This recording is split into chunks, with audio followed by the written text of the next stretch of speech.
আপনারা দেখতে পাচ্ছেন শিকারী বন্ধু মাছ খেলাচ্ছেন। এটি হচ্ছে হুগলি জেলা ব্যান্ডেল বজপুকুর, যেটি ব্যান্ডেল কোরোলা কালীবাড়ির নিকট। তো এই যে মাছটি খেলাচ্ছেন আপনাদের পরিচিত শিকারী বন্ধু শামীম দা, ওনার ভাই মাছটি খেলাচ্ছেন।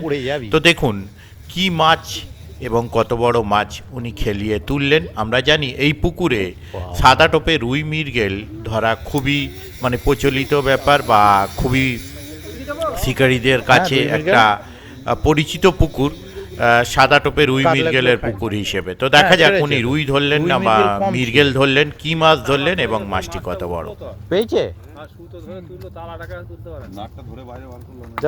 বললো মাছ চলে গেছে, মাছটা হেভি জোর চানিয়েছিল।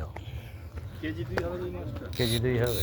আমি তো বলছি হেভি জোর চানিয়েছে যখন দৌড়েছে, মাছ কল টেনে দৌড়চ্ছে